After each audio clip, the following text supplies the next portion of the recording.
如果2年之后还无法恢复呢？不会的，肯定会恢复。如果真的无法恢复呢？那算了，你还是收拾收拾，娶了唐念约吧。不过事先说好，看撕裂痕迹，她的丑女之身不是今天破的，也是最近破的。你最好调查一下，我怕中间有阴谋。说完便打算离开。等等，世子请自重，别以为我愿意帮你，你就能蹬鼻子上脸。沈子言只能放开女子，手里空空，心里也是落落。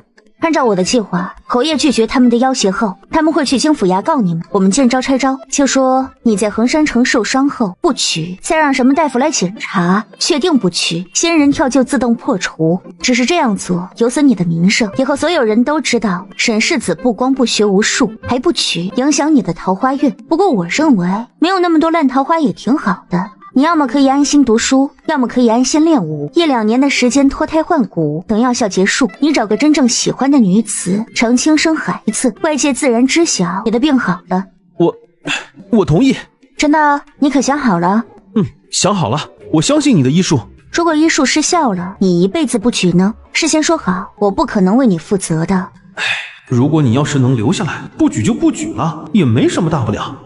没关系，你若是和我和离的话，我也没打算另娶。我说沈公基，你可别给我来神奇难配那一套，你娶不娶和我没关系，我不会自责，也不会遗憾，你别试图道德绑架我。我没有，我确实是不想再成亲了，最起码暂时没那个心思。来吧，给我扎针。现在就注射，用这么着急吗？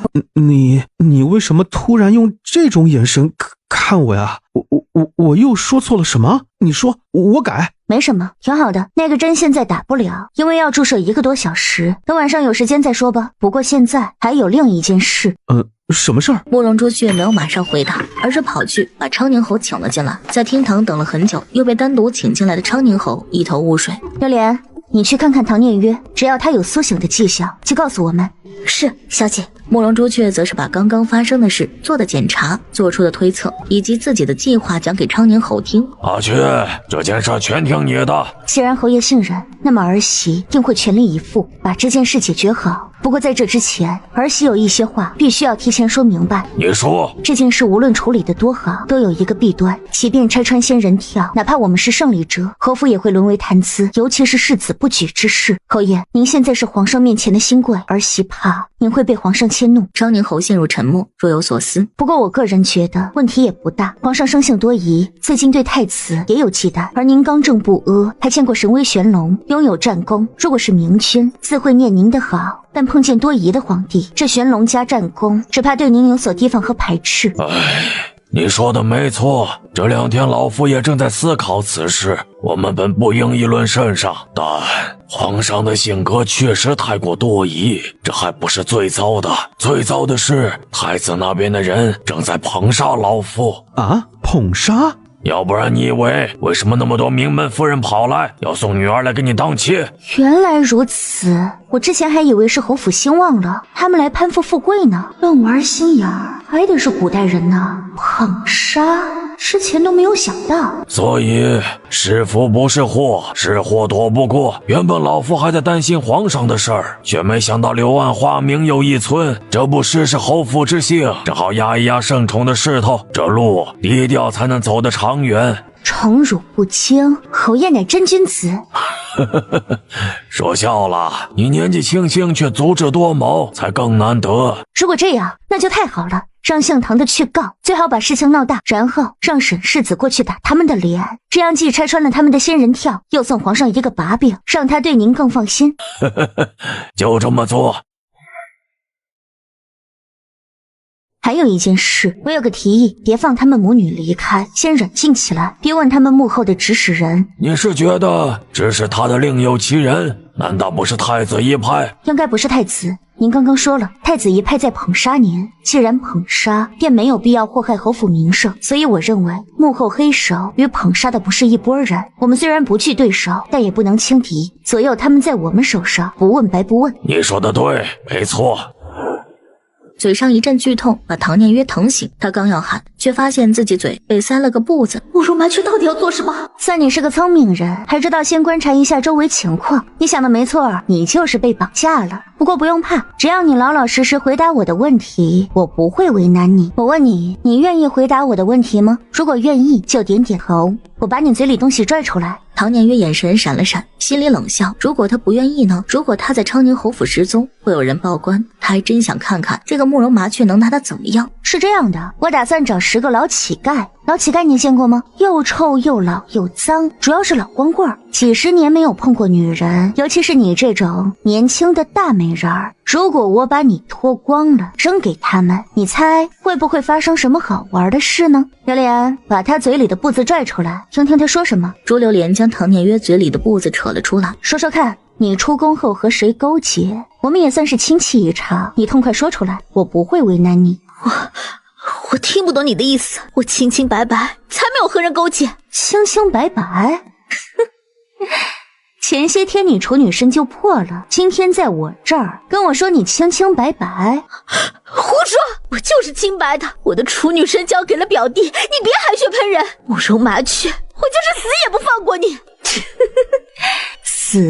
你有那骨气吗？但凡有一点骨气，都不能把一手好牌打得稀巴烂。行了行了，姑奶奶我没有耐心，你招还是不招？不招的话，我可就要进行下一步了。你敢？你不怕我报官？报官得有人证物证，你拿得出来吗？反正你处女身已经破了，被1个人睡和被100个人睡有什么区别？只要我让老乞丐们下手轻点儿，别在你身上留下痕迹，谁能证明你被那么多人轮流睡过？当然，就算是老乞丐们10几年没碰女人，忽然碰见你这种如花似玉的大美女，没把持住，在你那白嫩嫩的身体上弄出一点痕迹也没什么，就直接把屎盆子扣在沈子言脑袋上，怪他不会怜香惜玉。反正扣1个屎盆子和扣10个没什么区别。唐念约本就苍白的脸更是惨白一片，心中越来越怕，因为他有种感觉，这个疯女人能做出来。其实你应该感谢我的，托我的福，你可以经历其他女人这辈子没有经历过的刺激。正常欢好哪有那么多花样？未来几10年，夜深人静，你都会不断回忆这刺激的1夜或者几夜。慕容麻雀，我告诉你啊，我入昌宁侯府可是有不少眼睛盯着呢。很多眼睛盯着，是谁的眼睛呢？另一个房间，昌宁侯和沈子言同时一惊，果然如阿雀所说，唐念约与人勾结，陷害我们侯府。沈子言也黑着脸，两人不再说话，继续竖着耳朵继续听审。贱人，你要是敢害我，不得好死！我进昌宁侯府时，周围人都看见，京城好事的夫人小姐们也都看着。如果你在外面找10个乞丐来，他们会报官的。是吗？那就不找乞丐了，在侯府里面找吧。我记得专门刷公桶的那个独眼老头子挺好色的，还曾骚扰过丫鬟。你经常来侯府，知道他吧？去把那个独眼老头找过来。是，小姐。不要，等等，别明晃晃的带人，尽量隐蔽点。奴婢遵命。等等，别去！我说，让着干什么？去找人。但他好像要招供。他招供和我让人祸害他冲突吗？他不招，坑的是沈世子和侯府，与我有什么关系？相反，我倒更想看强奸戏码，我就好这口。不要！我说是太子侧妃，是慕容嫣然让我这么做的。慕容嫣然？还愣着干什么？还不去找人？不是，小姐，他不是都招了吗？还找人啊？哼，你听不懂人话吗？他招不招我不稀罕，我就想看强奸。不要，求你了，慕容姑娘。哦，不对，是少夫人，你饶了我，我什么都说，你让我说什么我就说什么。唐姑娘，原本我真没想为难你，是你不老实。我错了，我老实，以后我一定老老实实，求你了，再给我一次机会。好啊，那我给你最后一次机会，把你从出宫到现在所有事说出来。是。唐念约急忙开始认认真真的讲。人不可貌相，那个慕容嫣然倒是有点手段呢。我原本还以为他是个绣花枕头，没想到有2把刷子。我都说了，你应该放开我了吧？还有一个问题，你那处女之身谁破的？慕容麻雀，我们往日无冤，近日无仇。停，往日无冤，近日无仇。如果本少夫人没有记错，当初在沈夫人面前提议把我送到京郊别院的是你吧？我当时只是随口提起京郊别院还没卖出去，没说送你过去。我懒得和你扯皮，只是告诉你，在我面前最好老实一点，毕竟强奸戏我还没有看到呢。是慕容嫣然找人。这一次是真的伤心痛哭，哭的要多凄惨就有多凄惨。不好了，小姐！哦，不对，不是不好了。怎么了？是瑞王他来了。什么？瑞王来了？来我们百鸟院？泼天富贵的瑞王第一次来这么简陋的茅舍，是不是很不习惯？没有，院落虽小，别致整洁，我很喜欢。请进吧。毕竟是女子的房间，所以李云池并没有进来，加之想给两人创造独处的机会，卓榴莲也没有进来。你怎么亲自过来了？我这儿虽然偏僻，但偶尔还是会有下人经过的。你这么来就不怕被人看见？有暗卫开路。听说沈世子在衡山城受伤后，落了一些病根。你2天没过去，是在忙这件事吗？也不算，沈公基一事都在计划之中。随后便将前前后后发生之事讲了出来。也就是说，沈世子未来1-2年真的不行了？对，最快1年，最慢2年。他是沈公公，2年后确定能痊愈，不会出什么差错吧？你们男人是不是最在意这个？那是当然，不会出问题的。内心强大如他，本不应这样。难道他担心沈世子？难道他对沈世子上心却不自知？你还没说，你特意跑来一趟有什么事呢？不会是专门来看我的吧？5日后，皇上要办玄龙祭祀，你听说了吗？我听侯爷说了，原本这场祭祀是皇家祭祀，但因为发生了神威玄龙一事，所以皇上便把皇家祭祀改成了玄龙祭祀，还让京城4品以上的官员以及主要家眷参加。是，既然侯爷和你说了，应该是要求你去了吧？是啊，唉，真烦，我不想参加那种破活动。你呢？你身体不好，皇上要求参加吗？当然要求我参加，别说我，连体弱多病的7皇子都要参加。7皇子？对，按照道理，以7皇子的身体情况，难以承受这种大型活动，但皇上为向玄龙表虔诚，还是要求他参加。要这么迷信？我看你刚刚走路，伤口恢复得不错。多亏了你的高明医术。不，是你体质过人。按照道理说，做这种手术的病人恢复没有那么快，不过不用管了，恢复快总比恢复得慢要好。参加玄龙祭祀时，你打算坐轮椅还是装瘸子？听你的。那就坐轮椅吧。有什么特殊原因吗？舒服呀，能坐着谁还站着呀？而且那种皇家祭祀，要么站上半天，要么跪上半天。你能坐轮椅还不好？你说的对，还是坐轮椅好。这2天你在忙什么呢？什么都没忙，心情不大好。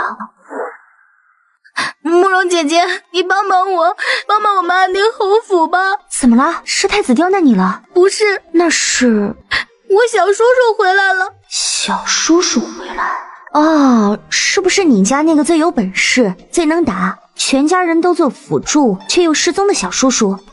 对，就是小叔叔。不是，你小叔叔回来，你们不是应该高兴吗？为什么跑我这儿来哭哭啼啼的？因为小叔叔回来带了个女人。带什么女人？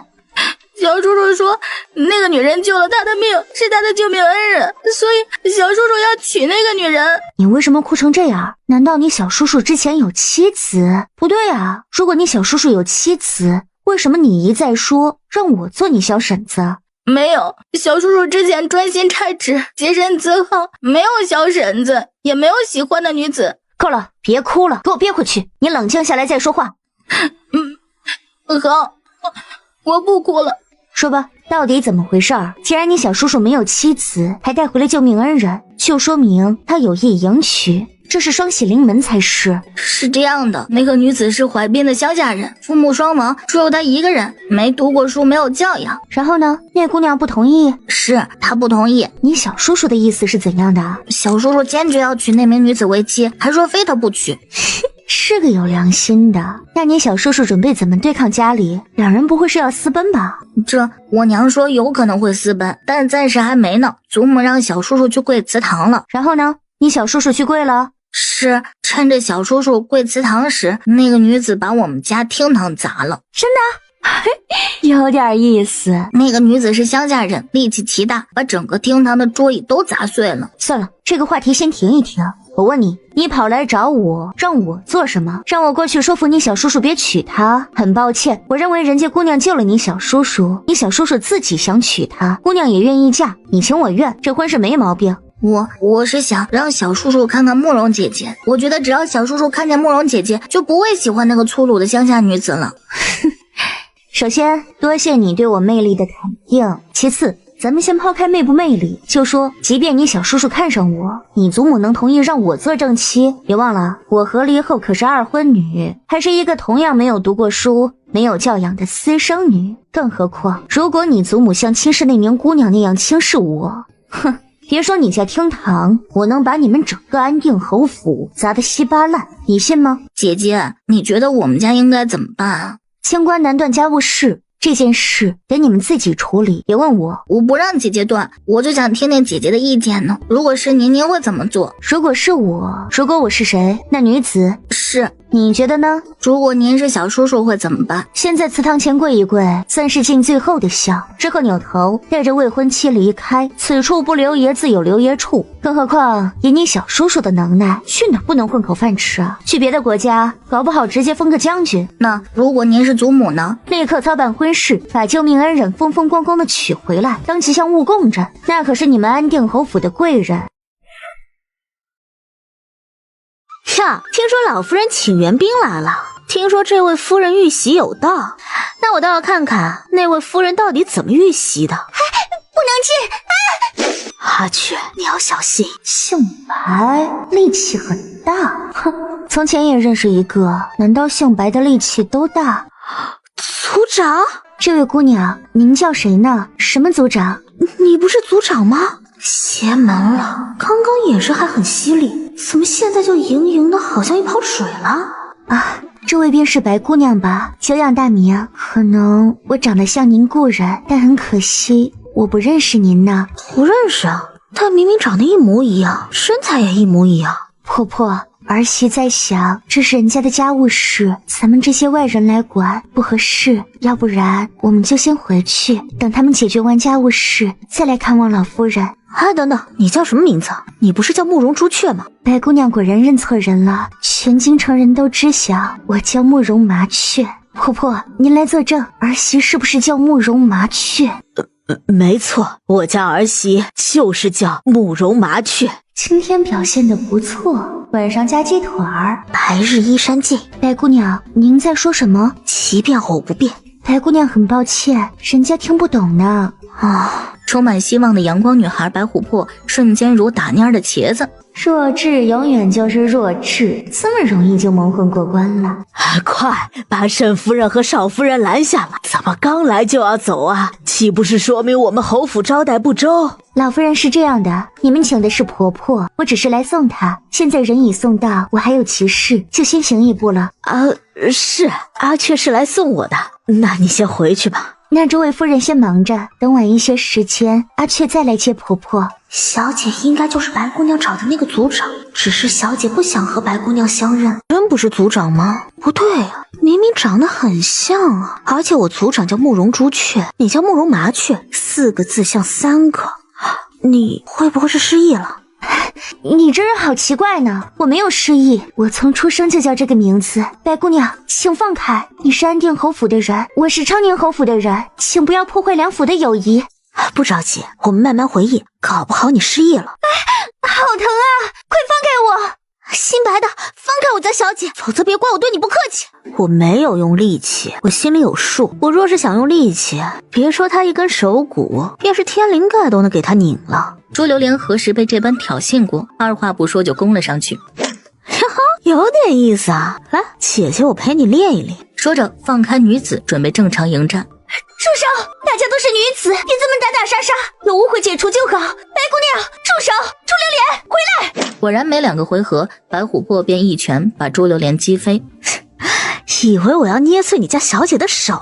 我让你自己感受一下，我捏碎人手是什么样。慕容朱雀额头瞬间冒出冷汗，他知道白琥珀能做出这种虎事。臭弱智！你要是敢伤我丫鬟，我把你虎骨挖出来泡脚！组长，真的是你啊！太好了，你知道吗？我穿越到这破地方真是吓死了，我好慌啊！榴莲，你怎么样了？没事，小姐，奴婢没事。哎呦，这是大水冲了龙王庙，一家人不认一家人了。哎呀，组长放心，我下手有分寸的。如果我真用全力，您救不回来的。哎，组长，你在这我就安心了。我真是吓死了，我以为我死定了，谁知道穿越了。组长，你也知道我这脑子几乎就是装饰用，我真的毫无头绪啊。哎，现在有了你，我就有主心骨了。组长，你这个丫鬟是这里的土著吧？她发现了我们的秘密，要不要我来灭口？你能不能长点脑子？怕人家听秘密，你不说不就可以了？非要当着人家面说，你以为这里是什么地方？说灭口就灭口啊？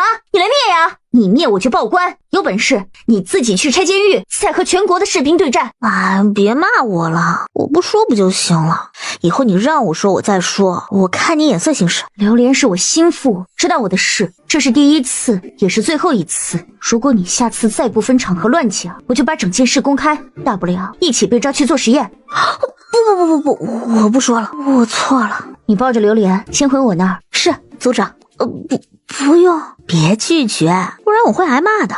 听说你救了狄将军的命，他要娶你啊？是我穿越后到了一个白家村，是一个孤儿。本来我想到处走走的，但听说这里的户籍制度特别反人类，我没办法，只能先观望。我不会种地，就去打猎挖野菜。有一天去挖野菜，看见山崩，有人被活埋，我就过去把那人从地里挖了出来，就是狄景轩。当时他伤得挺严重，身上都是刀伤，我就把他带了回去，医治好。他对我一见钟情，死活要娶我为妻。我一想到这么奇葩的户籍制度，觉得嫁就嫁了吧。左右他气大活好，我也不亏。这也是能说的。白姑娘好奔放啊。安定侯府可能不想你当正妻，你有什么打算？哎呀，原本我想着在安定侯府闹一闹爽一爽，之后拍拍屁股走人，继续回白家村挖野菜。现在看见组长你，那就没得说了。组长去哪我去哪，我要当组长的贴身小丫鬟。哼，也指望我收留你，你有多远给我滚多远。哎呀，不要嘛，组长，我好绝情啊！我可是你最忠诚的组员，在组长的英明领导下屡建奇功。够了，别忘了，如果不是你乱来，我们也不会触发炸药，一个小组被炸死。白琥珀自知理亏，咬了咬唇，没敢再说话。不是，组长，你在这里被他们虐待，你不拆他们家？放着我来，我去拆了这个侯府。你给我回来！你要是敢出这个院子，这辈子我绝不搭理你。白琥珀听见，只能委屈巴拉的走回来。如果安宁侯府最后依旧不让你做正妻，你打算怎么办？哎，那就不结婚呗。反正我本来也没打算结婚，是狄景轩那家伙死皮赖脸的求着我嫁给他。如果狄将军带你私奔，你去吗？之前无所谓，现在肯定不去。为什么？因为组长你呀，如果我去了，不就和你分开了吗？山无棱，天地合，乃敢与君绝。白姑娘好有文采啊！那句话是电视剧里的，她有个屁的文采。如果安定侯府不让你做正妻，你又不肯和狄将军私奔，打算怎么做？卖身为奴，给你当丫鬟。这好像是个办法。哎，半年不见，你智商倒是有所提升啊。那是当然。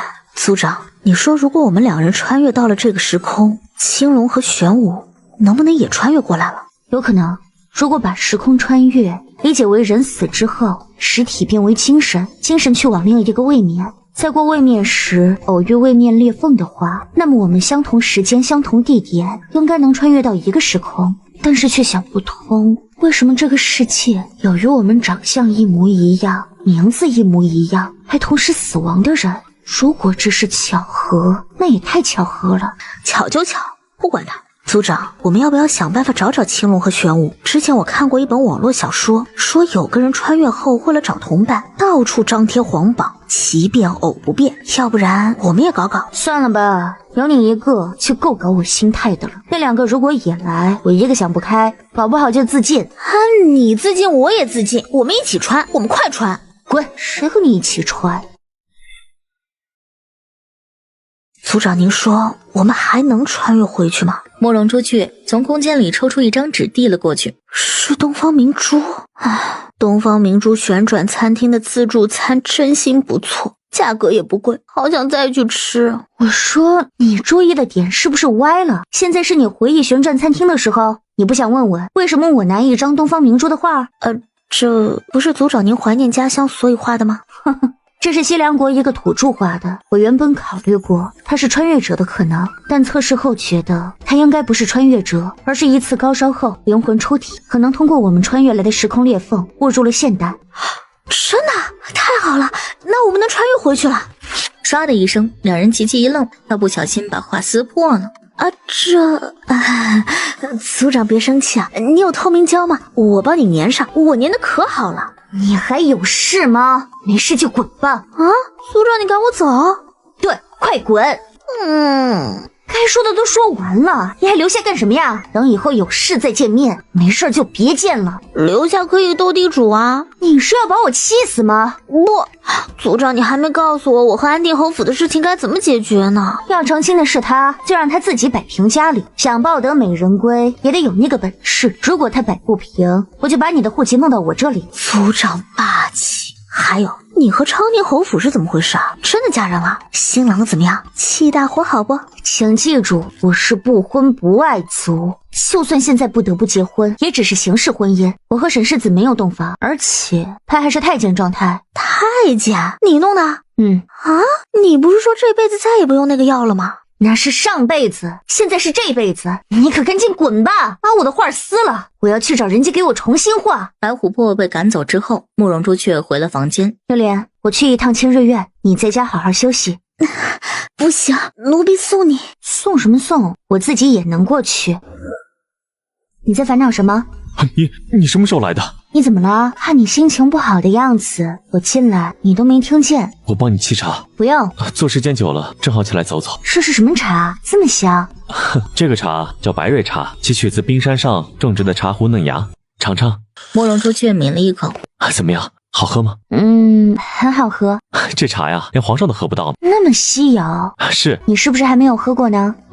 他当然没喝，等着跟他一起喝呢。你喝喝，说说感想。好。君美玉抿了一口茶，品了品。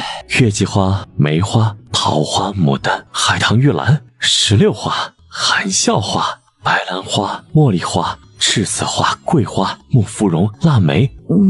你不是随口说出来忽悠我的吧？没有，我也不是都能尝出来，只能尝出这几个比较常见的。慕容朱雀又喝了一口，他更喜欢蜜雪冰城。你喜欢吗？说实话，我不是很喜欢茶，我更喜欢一种叫咖啡的东西，不过这里应该没有。如果以后有机会，我会请你喝。好。你还没有回答我的问题。我进来时见你心事重重，甚至都没听到我的脚步声，是遇到什么困难了吗？如果方便，可以说出来给我听听。你别太为难，我好奇心不强的。不是，我对你没有什么隐瞒，只是在想该从何说起。如果今天没想好，等想好了再说。不是，我们先坐下，慢慢说。我的心事有2件，第一件是关于我的梦境，便是梦见你口中飞机、汽车的那些梦境。自从衡山城回来后，我再没梦过。这种感觉，难以描述。我从前虽然不会日日噩梦，但隔几日定是要梦上一回，哪怕没做梦，那种即将噩梦的感觉也时时刻刻在我脑海中徘徊。但自从衡山城回来后，从前的感觉荡然全无，好像从未存在过一般。而我有种预感，这件事儿莫非定制下线索。我想见莫非，无论送多少信，无论入多少次宫，都被莫非避而不见。我在想，会不会与这件事有关？你的第一个烦恼是商妃对你拒而不见，是吗？是。好，我知道了，这件事交给我，我来想办法。你打算用什么办法？我现在当然是没办法了，所以我说的是我想办法，而不是现在就有办法。抱歉，我太着急，失礼了。大家都是自己人，也这么客气。那个，我有个小疑问，你可以选择不回答。你问。你是不是很想母妃？抱歉啊，我这问题是不是没有礼貌？我是单纯好奇，因为我是孤儿，刘白白不算哈。是的，我想母妃了，还想见她一面。好嘞，这件事交给我，我想办法。说第2件心事吧，你不是说有2件吗？对，昨日玄龙祭祀你也看见了，皇上对玄龙极为疯狂，好像为了玄龙什么都能做。现在正在建99座玄龙寺，今天听探子来报说，皇上第2批竟然想建999座玄龙寺。999座，皇上是疯了吗？这会给朝廷财政带来多大的负担？难道西凉国要亡？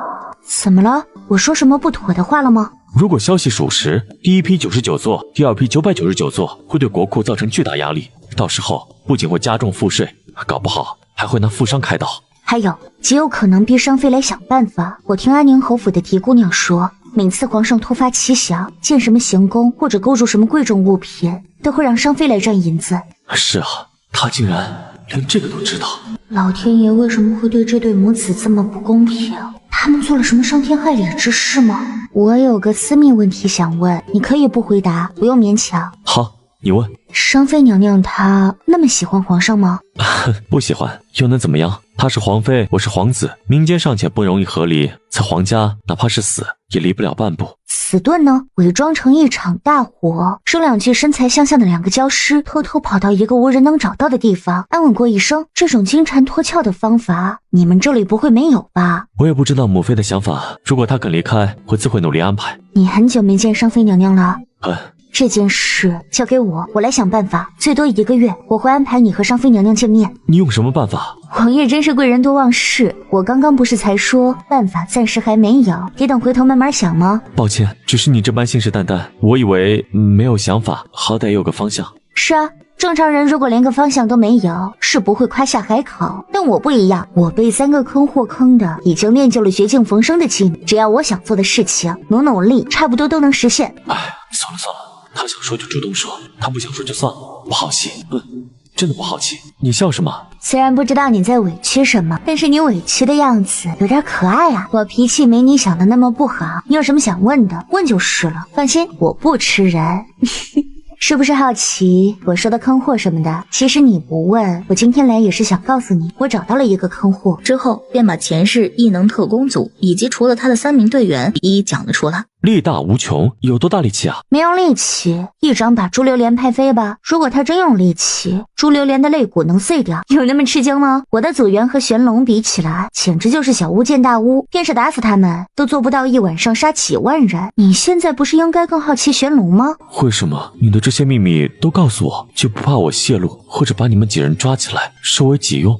怎么，你在看什么呢？告诉你之前，我衡量过利弊，认为以你的处境，不可能将我泄露出去。即便是泄露，我也有100种方法让你死得无声无息。例如，借着给你输液的机会，把有降血压功能的药配置进去。这些药都会破坏你肾小管和肾小球，拿捏着用量，你死的时候，连太医仵作都找不到死因。还有，别说了，你想过杀昌宁侯府的人吗？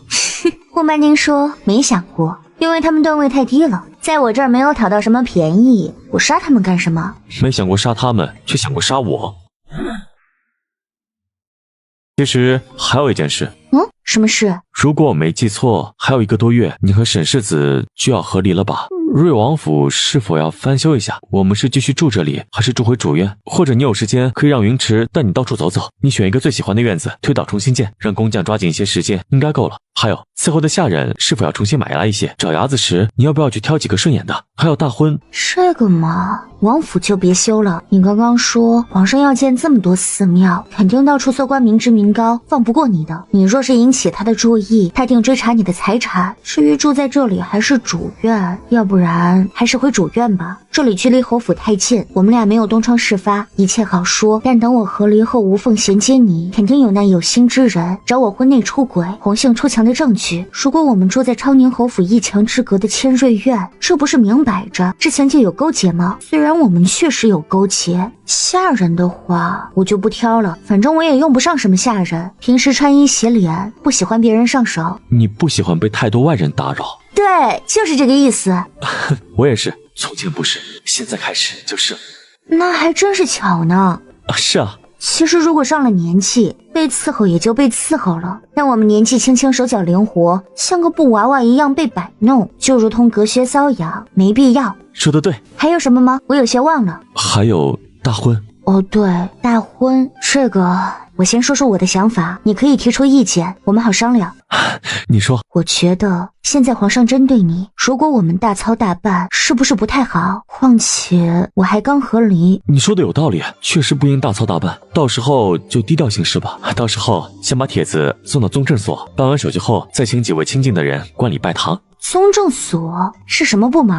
是专门管理皇家事务的部门，民间户籍归各地衙门的户籍所管理，皇家的户籍归宗正所管理。所以皇族人无论嫁娶还是出生死亡，都要报到宗正所。还有这么个部门，真是长见识了。宗正所一般几点办公啊？我怕慕容尚书那个狗东西在害我，所以打算不通知任何人，让吴与沈世子秘密和离，拿到户籍之后，立刻马不停蹄送去你说的宗正所办手续。等他们发现我已经在此名花有主，他们就害不到我了。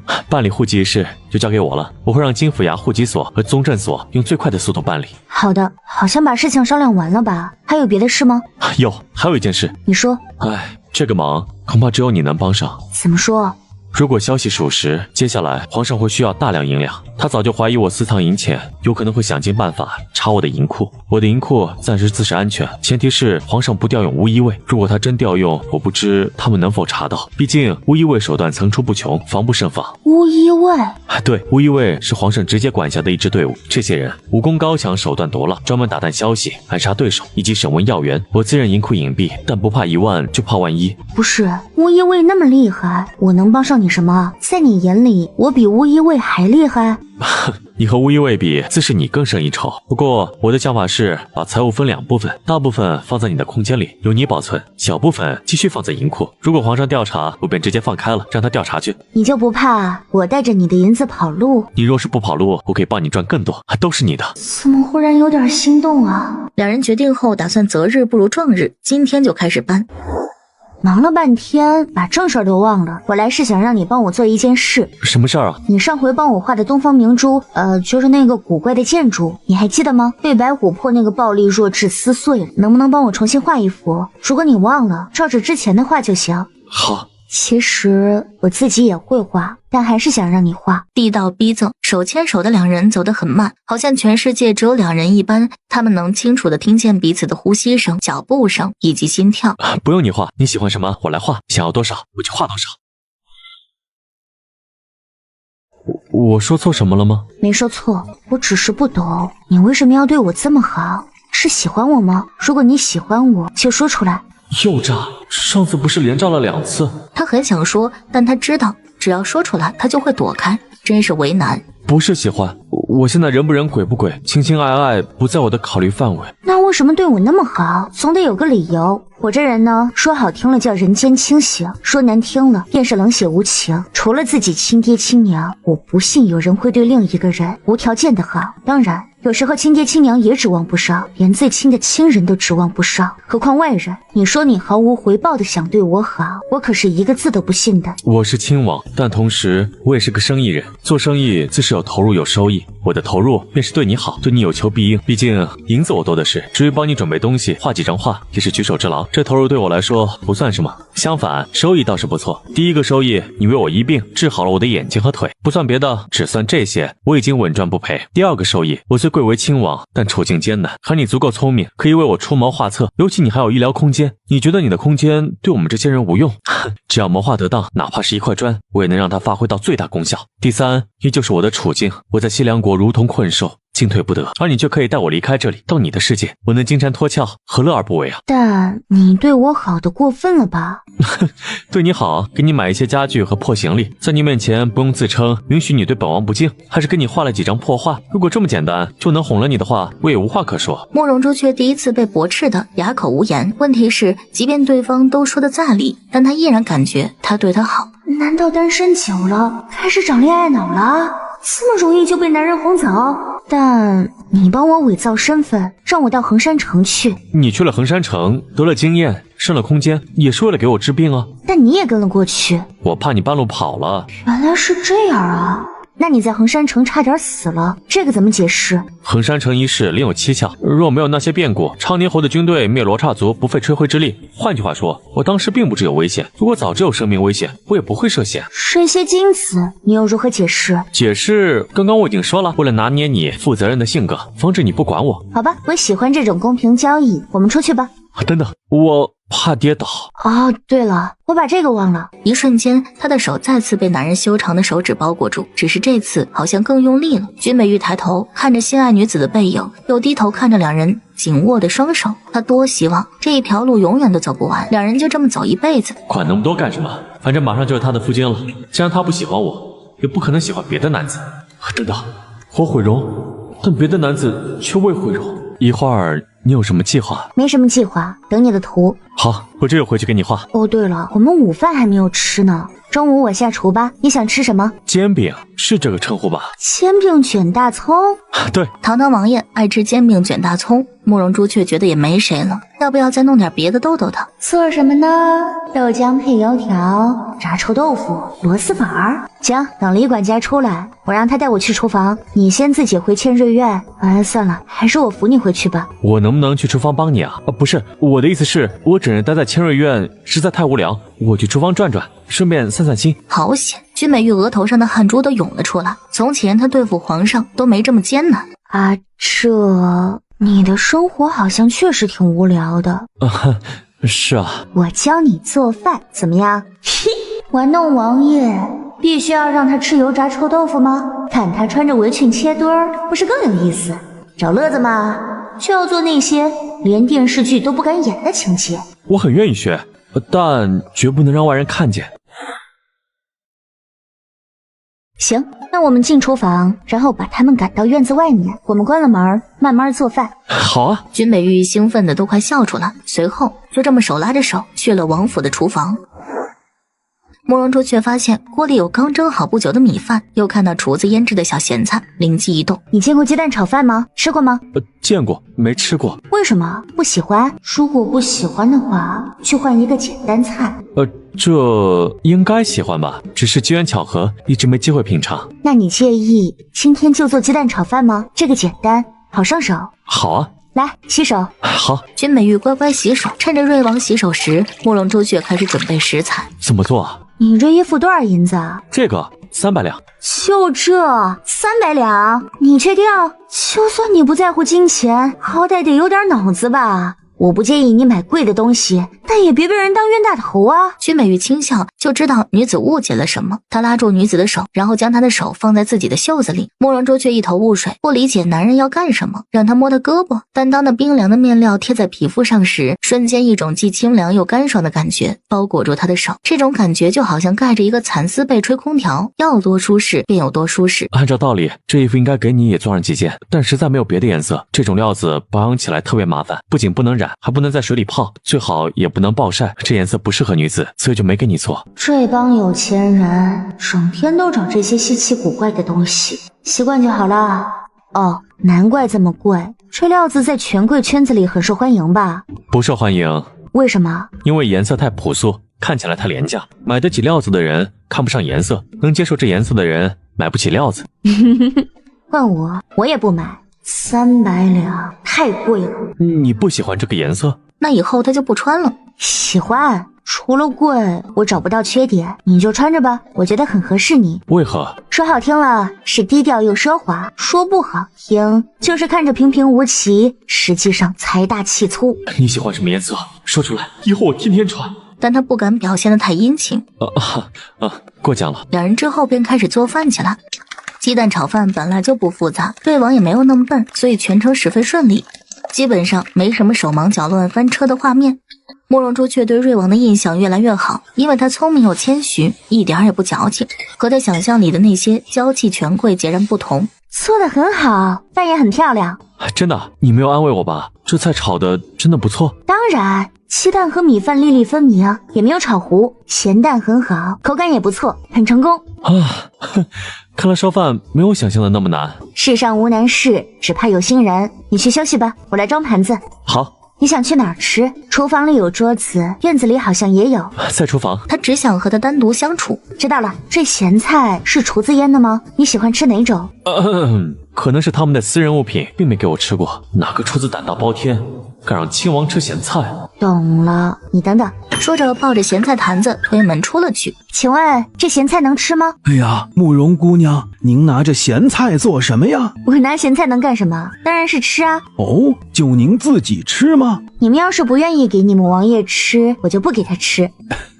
这不是我们愿不愿意给王爷吃，而是这是咸菜呀，是下等人吃的东西。我就问你们，这个能吃吗？我自己吃。您身份尊贵，也不能吃啊。林厨子，我们是老熟人了，你来说。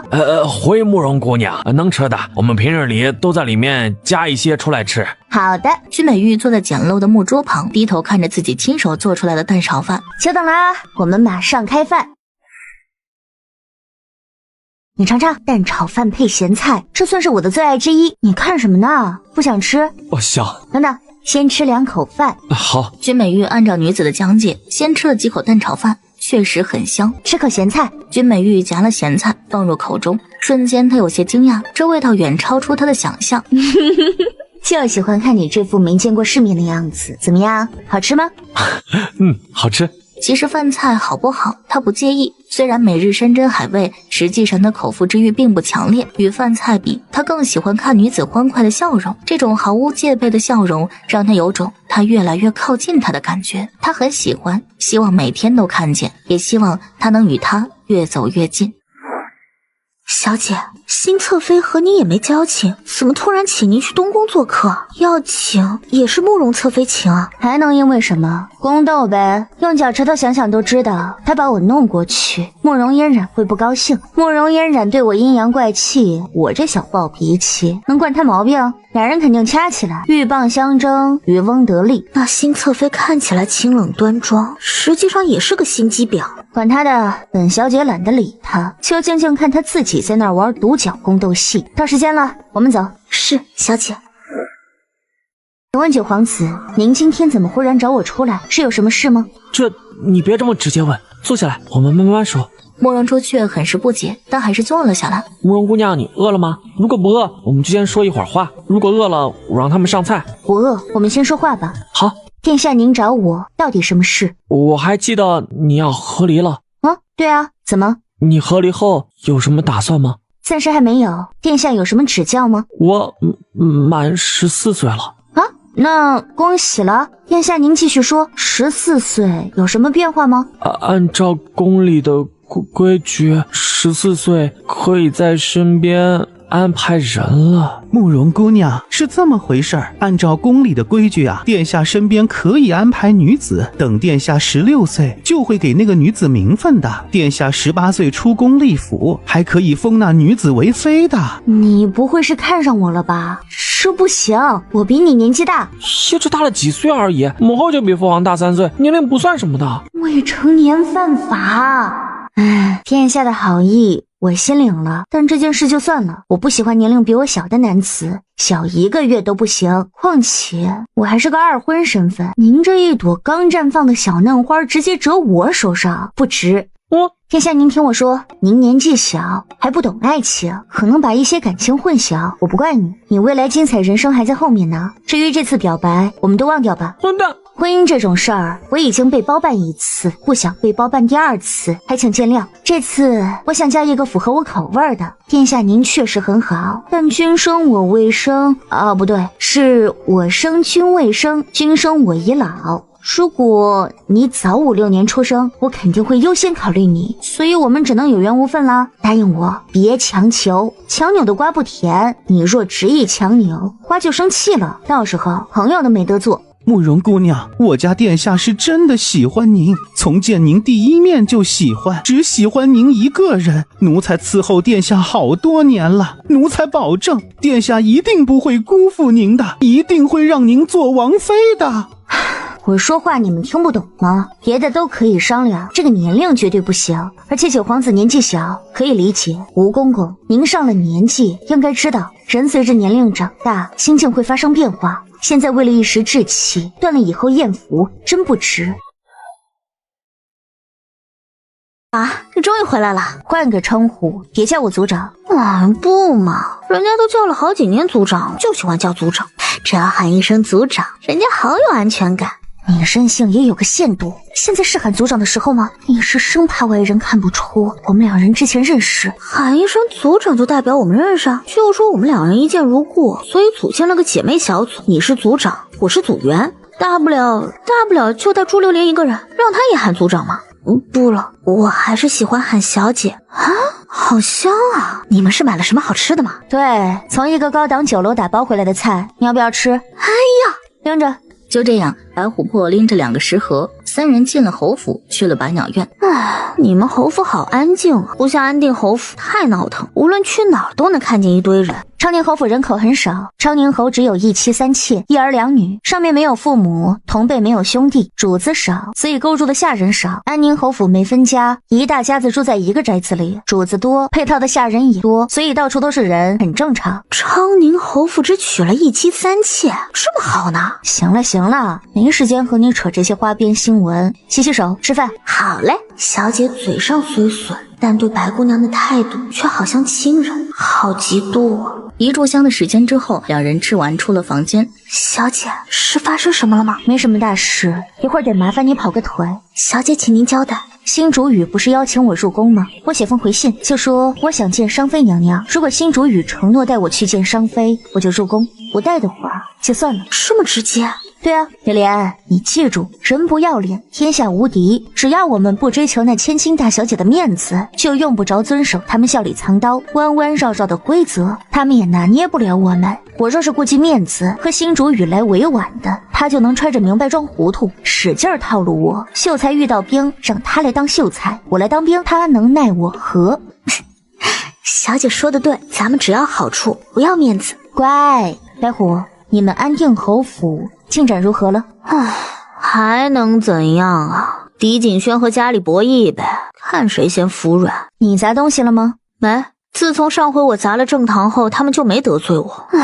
真是的，他们怎么就这么怂啊？为什么就不能越挫越勇？我这不是英雄无用武之地吗？你觉得最后谁能赢？不知道。如果狄将军博弈输了，你真来我这儿，他怎么办？我跟他说了，我要来你这卖身为奴，他说他也来，一起来当奴才。他知道我们俩认识，他知道你穿越的身份吗？知道啊，我和他说了，我藏不住秘密的，所以和他滚完床单我就说了。果然没告诉这家伙，瑞王能看见空间是个明智之举。组长你呢？你和别人说自己的穿越身份了吗？和几个亲近的人说了，因为我要用医疗空间，不能每次治病都把病人弄昏迷，镇定剂用多了对病人身体有影响。组长说的对，组长不可能做错事的。你今天来找我有什么事？没事啊，就是太无聊了，我来串门子。知道了，饭你也蹭完了，滚吧。组长，你不要我了。我哪里做错了？是不是因为我和狄景轩睡了，你嫌我脏了？你不睡我也嫌你脏，我最近有点忙，没时间陪你闲扯淡。你如果有急事来找我，没有急事的话，自己找个地方玩去。给你。妈呀，5000两！我的妈呀！组长，快摔我脸上！你不摔我脸上，这银子我拿的不安心。如果不出所料，我明天会见到商妃娘娘。王爷，你有什么话需要我带去的吗？君美玉盯着女子后，面色复杂。怎么了？你有什么问题直接说出来，大家好商量。如果你不愿意我去打扰商妃娘娘，我明天不去就是了。能让我拉你的手吗？你要出门？不是，只是拉手罢了。我心情难以描述，也许是太激动了吧，特别想抱一些什么。我知道很唐突，所以拉你的手。抱歉，我是不是提出什么古怪要求了？你就当我胡说。慕容朱雀想了想，伸手拉住他的手，却发现男子的手很冷，明明那么大，应该温暖的手，却冷得令人怜惜。当人情绪产生巨大波动，便会有肢体接触的冲动，这是很正常的现象，不用难为情。拉了手，心情平静些了吗？平静了。如果你见到母妃，不要马上提我，能从旁人的角度套话是最好。如果实在套不出，再提我也不迟。你的意思是，商妃娘娘一直躲着你？是，我知道了，你放心，我不会主动提起你。你难道不问我，母妃为什么一直躲着我？我们中间到底有什么秘密？你把你的银库都奉献出来，如果你的秘密方便外人知晓，早就主动说了。你现在不说，说明你有难处。我不喜欢强人所难。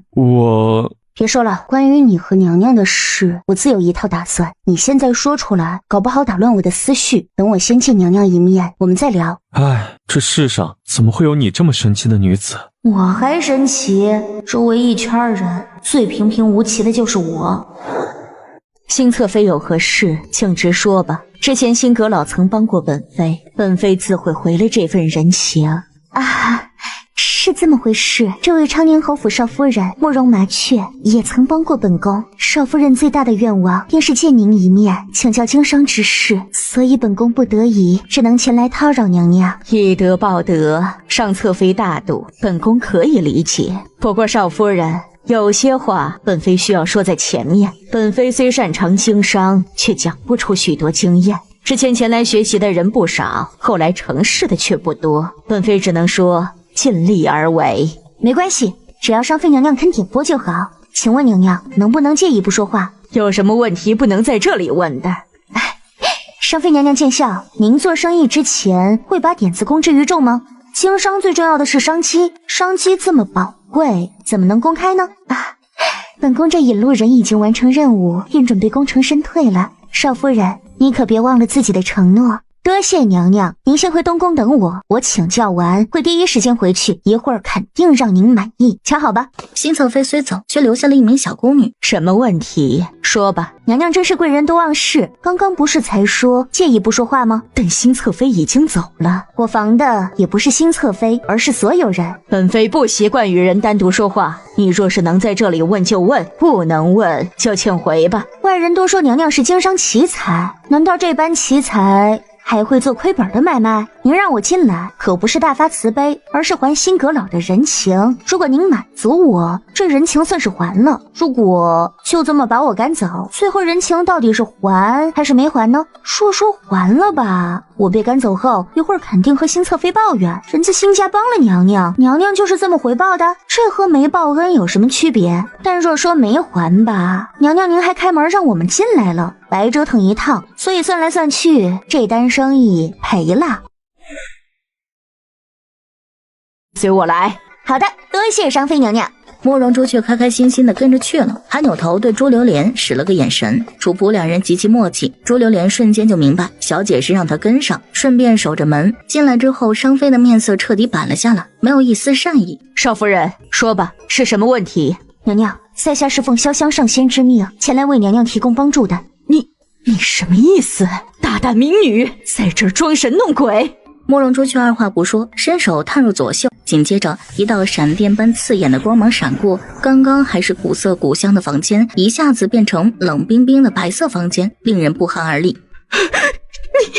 你是妖怪！在下再说一次，在下是潇湘上仙门下首席弟子慕容朱雀，此次下凡为娘娘提供帮助。300年前，娘娘前辈曾帮过师尊一个忙，师尊见娘娘有难，特此让我下凡以作报恩。商妃面色惨白，双眼大睁，惊恐地看向周围陌生的环境，目瞪口呆的半天说不出话来。古代人没见过这个，应该会被震撼吧？会不会相信？哎，管他的！商妃这人一看就是油盐不进的大将种，和其掰扯道理只会浪费时间和精力，直接来硬的，搞不好还来宁死不屈这一套。你不是凡人，在下原本不是凡人，现在为了帮助娘娘，所以下凡成了凡人。不过娘娘放心，即便在下如今是凡人，也足够能帮上你。你先起身吧，谢娘娘。慕容朱雀起身，先把手术室收了回去。靠，跪了好长时间，真要命，膝盖好疼。你要帮我？怎么帮我？瑞王的眼睛和腿我已治好了。是你治的？潇湘上仙的弟子慕容朱雀。是的，你真是来帮我的。没错。你要怎么帮我？首先我得知道你需要得到什么帮助，其次我要知道你现在有什么困境，再次请娘娘不要对我隐瞒，有什么都和我说，否则任务失败之后我也无法向师尊复命。这件事应该从何说起？上妃娘娘，是这样，今天为了能顺利见到您，我答应新侧妃到东宫做客，所以为节省时间，我问你答，如何？你问。瑞王7岁时高烧5天5夜，紫霞漫天，却被赶出皇宫。这件事是真是假？是真。原因？因为皇上请来国师，询问紫霞是怎么回事。国师掐算之后，认为此乃祥瑞之兆，说因为北域的出现，西凉国会更加的昌盛强大。瑞王被烧伤，可是皇上所为？是。虎毒不食子，为什么这个狗皇帝连自己亲生子都要害？原因？因为国师在去年入关之前为皇上卜卦，卦象说瑞王是真龙降临。真龙降临？瑞王、玄龙到底有什么关系？如果瑞王高烧时紫霞出现救他的命，衡山城玄龙出现也是为了救他的命，那么那个大火如何解释？皇上火烧瑞王，为什么中途放弃？是皇上良心发现，还是谁进行了阻挠？是我去求皇上，我劝皇上说，那么大的火，瑞王即便不被烧死也会烧残，才不会威胁皇上。恳请皇上念在我对皇上一片真心，以及曾经充盈国库的面子上，为瑞王留一句全尸。娘娘，玄龙和瑞王到底有什么关系？没有，北域不是龙族，他不是，他不是。从空间里掏出镇定剂，对着商妃的脖子就打了一针。几秒钟过去，刚刚还挣扎不已的商妃昏迷过去。不愧是瑞王的亲妈，不愧是硬骨头，已经很久没人让我这么手忙脚乱了。突然听见有敲门声，过去把门拉开，发现敲门的是朱榴莲。小姐，是这么回事，东宫派人来询问，快到午时，让小姐过去用膳。什么？东宫现在就来催了？哎呀，怎么办呀？我和上妃娘娘都没有聊几句呢。哎呀，什么？没聊几句？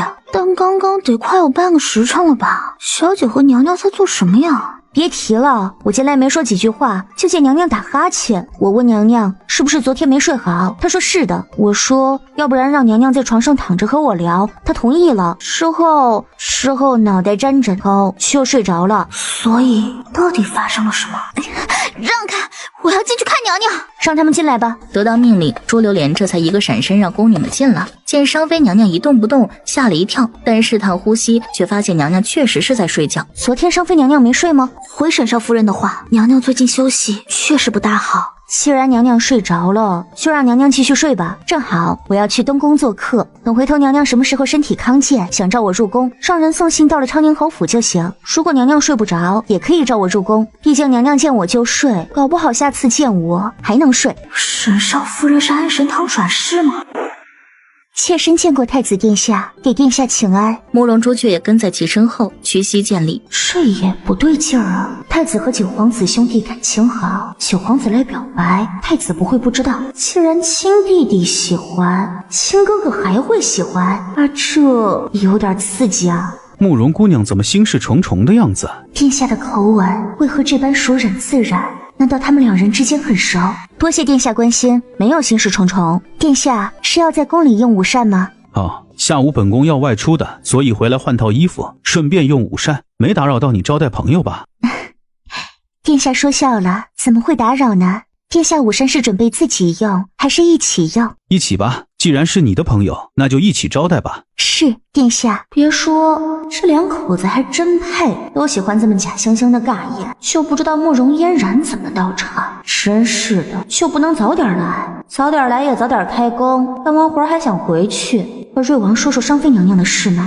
说曹操，曹操到。慕容嫣然听说太子殿下中午突然回了，也急忙赶了过来。新主语对慕容朱雀使了个眼神，没问题，瞧好的，我准备开工干活了。因为新侧妃是主人，所以便同太子两人坐在了正位，俨然太子与太子妃一般。坐在下面的慕容嫣然气得暗暗扯着帕子，但脸上却笑容甜美，没再说话。只要不说话，能抓到我什么把柄？如果你们咄咄逼人，正好在殿下面前哭惨啊！人到齐了，终于可以开工了。快开工，干完活好回家。请问慕容侧妃，你和沈世子好歹订过婚，也算是有一点姻缘在里面，干什么赶尽杀绝呢？你说什么？原本和沈世子订婚的不是你吗？全京城都知道，差一点就当夫妻了。所谓百年修得同船渡，千年修得共枕眠，好歹也讲究一点夫妻情分。你为什么对沈世子这么赶尽杀绝？殿下明鉴啊！妾身和沈世子清清白白，只是慕容麻雀造谣生事，求殿下为妾身做主，妾身不活了。咱们好歹勉强大概可以算是姐妹，当妹妹的好心提醒你一下，刚刚那话说到造谣生事就够了，别说什么活不活的，否则一旦没人拦你，你还不去死，怪尴尬的，好歹给自己留一条后路啊。慕容嫣然气得恨不得跳起来把贱人的嘴撕了，但在太子殿下面前，他还要保持被殿下怜惜的弱者形象，最后委屈的大哭起来。看吧，哭了，这就哭了，这才说了几句话，两人不应该是唇枪舌战吗？慕容麻雀，你胡说什么？慕容朱雀见任务都完成了，也不恋战，立刻诚恳认错。太子殿下，慕容侧妃娘娘，民妇错了，民妇刚刚脑子糊涂，以为订婚就和夫妻沾点边，但后来想了想，觉得订婚而已，也没成亲，不算夫妻。您和沈世子清清白白，那个臭渣男配不上你的。你什么意思？没别的意思啊，我的任务就是骂哭他这不是哭了吗？哎呦姐姐，你哭什么？妹妹这不是一时吃醋吗？别哭，不化了妆让太子殿下看见了不好，你可是京城第一美女呀。殿下息怒，新侧妃娘娘息怒，民妇从小没有读过书，不会说话，脑子也不好使，就是一个没有教养的粗人，不小心把姐姐惹哭了，民妇留下只会让姐姐更生气，民妇要先行告退了，希望殿下和两位娘娘午膳愉快。不是刚来吗？怎么就走啊？民妇这不是说错话惹哭姐姐了吗？民妇脑傻嘴笨，怕一会儿再冲撞姐姐，冲撞殿下，民妇还是先回去吧。一场误会而已，你姐姐不会和你一般见识的。是啊，当姐姐的怎么能和你一般见识啊？留下用午膳吧。唉，如果殿下娘娘能骂民妇几句，民妇心里还舒坦点儿。你们人太好了，殿下豁达大度，心胸开阔，民妇说这么难听的话，殿下都不生气，民妇怎么好意思再冲撞殿下？无论如何，民妇还是先回了，为殿下保持一个好心情，下午还要工作。说完转身就走，他倒不怕太子强硬拦他，因为刚刚的道德绑架已经到位，彩虹屁也已经吹完。君王宴对新侧妃递去眼神，来人，留下沈少夫人。周围的宫女默默得了命令，立刻齐齐的堵在门口。这可怎么办？在东宫不能动武。沈少夫人请留步，殿下留膳，你这么离开不礼貌，我留下可以，剩下2次骂哭就抵消了。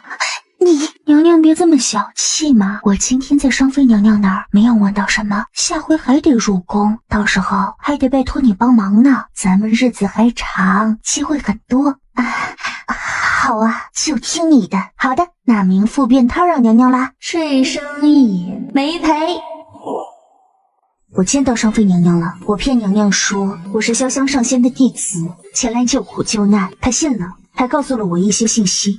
你竟然见到母妃，母妃还告诉你信息，你不用这么惊讶，我忽悠她说我是仙人的弟子，还掏出了手术室，所以她才信的。手术室你见过的，你要是想看，我再掏出来给你看一次。不用。母妃说什么了？上妃娘娘说你儿时高烧，引来紫霞，皇帝找国师掐算，国师说因为你西凉国会强大昌盛，可皇帝因为嫉妒你，所以把你赶出皇宫。至于你去年在宫中被火烧，是因为去年国师入关之前为皇帝算了一卦，说你是真龙降世，所以狗皇帝以为你能夺了他的皇位，想把你生生烧死。告诉我你和玄龙的关系。君美玉吃了一惊，思绪乱成一片。不想说你可以不说。等等，给我一炷香的时间。不用，1刻钟，或者你数10个数，让我稍微顺一下。好，我给你时间，你慢慢想。这时的高烧并不是普通的高烧，用脚趾头想都知道不是普通高烧。谁家高烧连烧5天5夜，药石无用，还烧出了紫霞。我清楚记得高烧前一天，我做了一个奇怪的梦，梦见一条黑色怪物盘踞在空中，它一直盯着我，遮云蔽日，我甚至看不清它是什么东西。当天吓醒后，我便开始高烧不退。5天后，我温度终于恢复正常。皇上召见国师时，母妃把我寝宫所有人赶走，只有我们母子2人。我把梦见怪物之事告诉母妃，母妃大惊，之后像惧怕什么一般，紧紧抓着我，逼我发誓不要把梦境告诉任何人。我当时大病初愈，惊惶未定，哭着答应，但母妃还是不放心，拔下头上的簪子，对着自己手臂就插了下去，血流如注。我更是害怕。母妃让我发毒誓，说商妃不让你告诉任何人，但我不是人，我是仙，我是天外飞仙。你要是不信的话，我现在把手术室拖出来吓唬吓唬你，如有必要可以拉出来无影灯当气氛组。行了行了，你说吧，你娘都老实交代了，说你是龙族，你还有什么不能说的？什么？你不知道自己是龙族？不知道龙族是什么？皇家的意思吗？毕竟皇帝被称为真龙天子，那么皇家不理应是龙族。你继续说，一会儿我会帮你解开谜底。好，母妃让我用她的阳寿发毒誓，发誓不把梦境告诉任何人。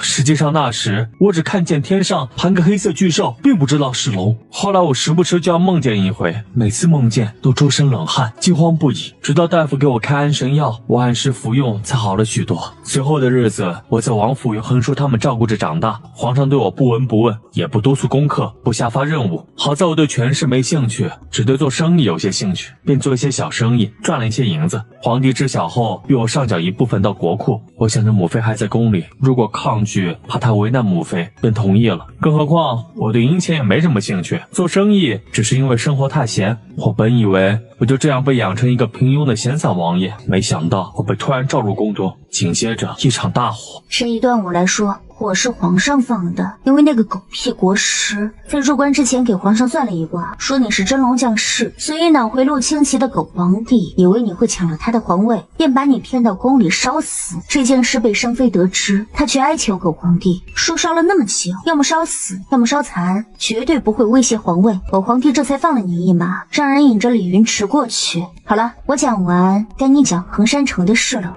还记得我给你画的那幅画吧？东方明珠。然后呢？原本因为长期服用安神药和安神汤，我已经很久没梦见那黑色怪物，但为了帮你找到你那世界的信息，我便不断回忆，同时梦境怪物也如影随形。我清楚地记得云池带石安卫去琅琊堡，我在梦中与那怪兽目光相碰，紧接着我只觉腾空而起，离开床榻房屋，直到空中。我在天上俯瞰地面，能看见云池等人骑马赶往琅琊堡。当时我不懂为什么能看见，如今想来，应该是在操纵那黑色怪物，便是玄龙吧。第二次，也就是玄龙杀敌那一次，当时我依旧没意识到自己能操控玄龙，只以为是一场梦。梦里，我腾云驾雾向琅琊堡而去，而在一个小院子里看见了你和朱榴莲。等等，所以那天真的是你？当时榴莲喊我，让我看天上，等我抬头时，却什么都没有看见。是我只想去琅琊堡看你一眼，却发现你在院子里看我画的图。对，我正在看东方明珠，真的是你啊，太神奇了。朱榴莲确实看见我了，她去喊你，我怕吓到你，便急忙飞回云端。后来你们2人回房子，我才离开琅琊堡，准备回衡山城。飞离琅琊堡后，我看见夜里秘密行军，准备考偷袭的敌军。当时我只以为是做梦，想着既是梦就用不着负责，怎么爽快怎么梦便是，于是飞下去把他们都杀了。大概就是这样了。好，我来说说我掌握的信息以及推理。首先说龙族，当时商妃像是受了什么刺激，大喊你不是龙族。这句话外加商妃要求你发毒誓，保守怪梦秘密，可以推断你就是龙族。商妃知道你是龙族，皇上却不知道。国师算出你是真龙降世，却被皇上误认为是糊弄人的真龙天子，以为你要抢他的皇位，所以要烧死你。从这一条可以推断，你龙族的血脉并非从皇上身上承袭，而是商妃。换句话说，商妃也是龙族。第三点，我虽不知西凉国的龙族和我那世界的龙族是否是一个东西，但能看出来，在你们西凉国当龙族可不是什么好事，否则商妃不会如此此害怕泄露身份。第4点，商妃应该知道当龙族的恶劣后果，她不愿意泄露身份，也不愿意你泄露身份。我好像不小心又推理出了一点。第5点，第5点是什么？说出来不怕你生气，我之前一直认为商妃是一个恋爱脑，你应该不懂恋爱脑是什么意思，大概就是一个蠢女人为了所谓的爱情可以做一系列蠢事。但现在结合这些信息，我却有个大胆推测，商妃入宫为妃，为皇上赚银子，有可能不是因为喜欢皇上，而是为了寻求庇护。商妃害怕泄露你们母子龙族血缘，极有可能拥有龙族血缘之人会被追杀或者追捕。如果一旦被追杀，皇上肯定是会保护自己的妃子。至于为什么商妃明知道自己血缘会被追杀还生下你，倒是有2种可能，一种是意外怀孕又不能堕胎，另一种便是抱着侥幸心理，认为和普通人类混血生下来的孩子就不算龙族了。龙族？母妃是龙族？龙族被追杀，所以母妃不让透露怪梦，因为要被皇上庇护，所以无法带我离开。因为种种不得已，所以母妃儿时对我多溺爱，现在别多绝情。还有，大火是母妃阻拦，母妃并不是不要我，而是不得不为之。你知道吗？我这人很怪。怪？皇上对我这般不公，我没什么怨恨，也不生气。他对我来说与陌生人无异。之前你提议我离开，我也并非无法离开，而是舍不得母妃。母妃是这世上我唯一牵挂之人。我之前耿耿于怀，是母妃为何不护着我，为何对我不理不睬？如果不想要我这孩子，为什么要把我生下来？我们无怨无仇，她没有必要10月怀胎，生我出来只为了嫌弃。解开了，我终于解开心结了。原来母妃一直没放弃我，在护着我。真高兴啊！突然又想起女子曾说她是孤儿，急忙收敛自己喜悦的心情。不用顾忌我，你刺痛不了我，我只是单纯觉得好奇罢了。我虽然是孤儿，好歹没眼看着我妈冷落我，所以我没遭罪。你说的对，我眼看着母妃冷落我，忽略我，我太悲惨了，还不如直接看不到呢。谢谢啦，以后不对你了。不行，要对。女子笑了，明媚动人。她第一次看见这么美的姑娘，眉眼口鼻一颦一笑，完全都在她的心上，是她最喜欢的样子。如果能抱抱你，不是，我什么都没说。这是说走嘴，还是故意试探？思考片刻，又觉得无所谓。慕容朱雀上前抱住男人，抱啦。君北玉僵着身子，一动不敢动，鼻尖萦绕女子的气息。好了，拿你出气，对完你也补偿结束。这些恩恩怨怨先放下，还是说正事吧。好，你说。你之前说自从帮我回忆到东方明珠，就再也没有梦到相关之事，这是谎话吧？抱歉，当时情况特殊，确实和你说了谎。没关系，现在说实话。事情还要回到黑龙灭敌的那天，当时我操纵黑龙去琅琊堡看你，回城时发现敌军偷袭，便秉承着做梦而已，为所欲为的心态把敌军剿灭。即便是做梦，我也不愿意放过一个，所以杀敌没费多少力气，飞来飞去抓逃兵用的力气却不小。补充一下，那次虽然算是我第2次操纵黑龙，实际上第1次不算操纵，所以使用黑龙时比较吃力。之后当我醒来，周身酸疼无法下床，直到那时我还以为是梦得太投入，直到听说了城外敌军被剿灭，才意识到问题的严重性，却不知是那天我使用的力气太多还是什么。即使梦不到黑龙，也梦不到你想要的信息，所以才对你说了谎。搞不好正是你想的那个原因，用力过度，把人家玄龙累着了，短时间不来找你玩了。以后他也别来了。怎么可能？现在你龙族的身份8九不离10，已经敲定，他来找你只是时间问题。你说你身边有龙族，方不方便给我讲讲？当然方便，之前我跟你讲过，穿越前我有3个队友吧，一个叫白琥珀，拥有白虎之力，力大无穷；一个黄埔玄武，拥有玄武的龟蛇双属性；第3个便是宋青龙，一名龙族的女孩子。你呢？你是朱雀一族？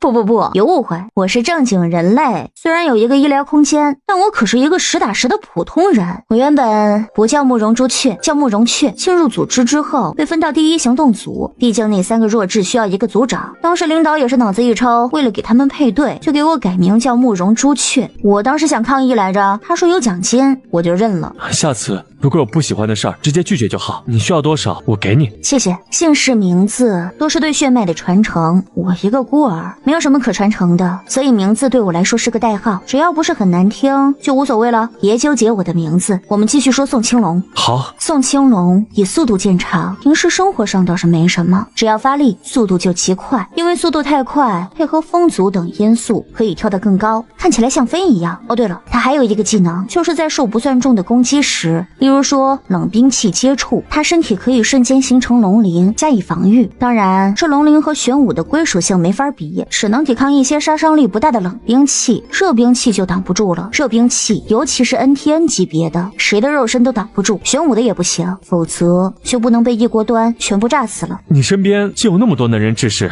确实有不少，不过都没有你的玄龙厉害。和你的玄龙比起来，我们也只是比普通人强了那么一点。那龙算了。直到现在，他还没有把梦里的黑龙和自己联系起来，还有龙族。随后两人没再说话，各有所思。因为男人的追问，慕容珠却回忆起穿越前的种种，内心酸楚。他们还能回去吗？白琥珀传来了这，却不知青龙和玄武在哪。要不要找？怎么找？也传出风声，到处问机变我不变，好像是个办法。母妃到底怕什么？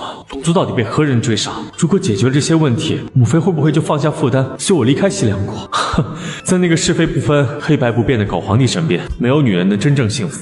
我一定要找到原因，带母妃离开。出去。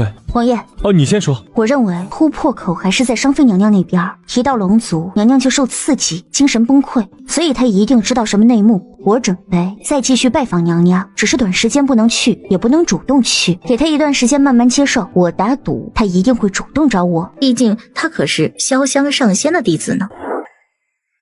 慕容姐姐，怎么办？我们安定侯府完了，真的完了。你先别哭，我解决不了问题。怎么回事？说说看。是小叔叔他准备跟家里决裂，要自立门户了。他还说要主动退出族谱。狄将军可以呀，是条汉子。慕容姐姐，到底怎么办呀？不是，我说莎莎妹妹，我没搞懂你们家的家务事来问我做什么？你家老夫人不会又来找昌宁侯夫人了吧？这倒是没有。抱歉，慕容姐姐，现在静下心，我也觉得自己过分了。我们家的事确实与你无关，我却总来叨扰你，我也是中了邪了。自从认识了你，一旦碰见什么难题，我总想来找你寻求帮助。你先别哭，我问你几个问题，